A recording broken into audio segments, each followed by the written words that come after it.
Hello everyone. Today I thought I would read the first chapter of my book, considering that it's coming out in a month and a half. So I hope you enjoy. Chapter 1, New Friends. I sighed as I jiggled the bag on my knee. It seemed to get heavier and heavier by the minute. The clock above the fireplace ticked away slowly. Thinking of what was in my bag, I sighed again. The blank book my dad wanted me to use as a journal seemed to be the heaviest thing in it. I didn't think I would ever know why he kept insisting I keep a journal. Unlike him, I wasn't a writer. I didn't spend hours at my desk scribbling in notebooks or talk about characters who existed only in my mind.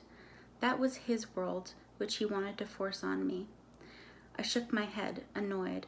On some level, my father was crazy, but he did care about me. Unable to stay still, I pulled the blank book out of my bag. There were about 100 pages in it. It was a spiral notebook with a dark green background. On the front cover was a gold star encircled by a shimmering gold circle. "The green is for your father's eyes," my mom had said, her own blue eyes sparkling. "And the star in the circle is a symbol of a witch, where your dad comes from." Where Dad came from. They both had told me stories ever since I was little about the land they called where Daddy came from. Dad talked about it so much he seemed to like that world better than this one. I never really believed the stories he told me about falling through a magical portal and arriving in a brand new world, completely different from his own. I just figured it was a story he told me to keep me entertained. I opened the cover of the book and irritably flipped through the pages. There were just page after page of blank paper. It was a family tradition to keep a journal. Aunt Bella, Uncle Chase, and Dad himself had done it. I knew because I had seen the journals on the top shelf of our library. Every once in a while, the thought crossed my mind to read them to see if what he told me was true, but I never did. I glanced at my blank journal. The idea that I could write something memorable was laughable. I heard footsteps coming down the stairs, and I quickly shoved the journal back into my school bag. If he saw me even looking at it, he would get his hopes up. My dad came down the stairs. He was quite tall, with windswept golden blonde hair, pale skin with a sprinkling of freckles, and startling green eyes. He was wearing a long-sleeved blue shirt with a crooked green striped tie. His belt was half fastened to a pair of brown pants. "Dad, you look like you're trying to make a better impression than I am." I was wearing a plain white shirt and blue pants with black shoes. My brown hair, which was slightly long, was in a single braid down my back. "Well, I'm your dad. I'm supposed to look impressive." He finished fastening his belt. "We're late. I don't care." He gave me a fatherly glare as he bent down to tie his shoe. "You'll like the school. It's run by Jasper's son, remember?" I remember. Jasper had been his teacher when he first really began learning magic when he turned 16. He ran into the kitchen and came back with my lunch. "Come on, get up. We need to get going." "Where's Mom?" "She's coming." He glanced at his watch. My mother glided down the stairs in this beautiful spring-like yellow dress. Her hair was in a bun, and she had light pink lipstick on. Her skin was pale and seemed to glow, and she had dark brown hair exactly like mine. I was secretly jealous of my mother's beauty. She always looked like a goddess, no matter if it was the morning and she'd just gotten out of bed, or if she hadn't put on any makeup yet. "I'm ready," she said, as she kissed him on the cheek. She turned to me. "Are you ready, sweetie?" I nodded. "She doesn't want to go," Dad said, leading the way out the door. I followed, and my mother came after me, shutting the door behind her. "You'll do fine," she said as we walked down the lawn. "Everyone is nervous on their first day." I know. My stomach was still in a knot. "You'll be home by 3:30. Then we can have dinner and help you with your homework." She made it sound so simple. There was still making friends and seating arrangements. I had to meet teachers, and then there was the fact that I wouldn't do any of my homework. I wasn't as perfect as my parents liked to believe. "Why can't I go to the boarding school?" "Oh, so you believe I came here and went to a boarding school with your mom just as I'd always said I have?" No, I know that's part of your made-up story. My parents exchanged glances and I rolled my eyes. Are you trying to get rid of us? A mocking smile lingered on my mother's lips. I scowled. No. I think she answered that too quickly, Charlotte, Dad said with a smirk. So do I. Ugh! I marched ahead of them on the dirt road and heard them laughing. My cheeks burned. When were they ever going to give these stories up? They always made fun of me and laughed when I disbelieved their fantasies. It wasn't as if I didn't believe there were other worlds out there. In school, they taught us that ours wasn't the only place with magic, that there were other worlds, dimensions out there with some magic, some without. I didn't think that my dad came from another one. He was so normal, so average compared to everyone here. He was the best at any magic there was. How could he come from a place that didn't have magic? Dad caught up with me. I'm sorry, Rose. I just like how stubborn you are. You're so like your mother. I sighed. I just want to get this day over with. It will be, soon. We could see the school now from where we walked. My face twisted, nervousness taking over. You'll do fine, he said, pulling me into a much-needed but surprising hug. Everything is going to go smoothly. We walked up to the school's entrance. It was so tall it looked like it might crush us. It was at least 3 stories and made out of old crumbling brick, and the windows were made of thick, iridescent glass. At the top of the gargantuan structure was a pointed roof. I dizzily wondered how many classrooms could fit in a school that high. The walls were made of a muddy-looking brick. I glanced back at the thick glass windows. They didn't seem like you could see anything from the inside. After meeting with the principal, who gave me and about 10 other students our schedules, I started on my day.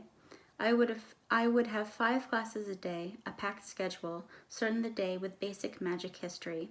History was interesting enough, but there was still more doodles in my notebook than notes. In each of my classes, we were kept within our age bracket. Since I was 16, I was in classes that had 15 and 16-year-olds. I didn't have the same people in every class, thank goodness. There were boys who flirted with the good-looking girls, and also several girls who had nothing better to do than gossip. The second to last class of the day was Magic Concepts, which started right away with learning how to develop power stones. It seemed strange to me to start off with something so big, but I had always wanted to know how to make one. Power stones, an object, most commonly a stone, that contains a person's magical essence. Containing a person's magical powers, it becomes the source. If the stone is broken, a person's power can disappear along with it. The reading felt very dry, and it made me impatient to start making power stones. I had waited so long to start, and all we were doing was reading about them. Besides all that, I wouldn't have any powers to put in a stone. Nothing had shown up yet. I sighed heavily and turned the page. By the end of the day, I was ready to go home. We'd already been given homework, which really put me in a grumpy mood. I was in my last class of the day about basic magic. In a few months, we would learn how to make our own wands and then get our power stones.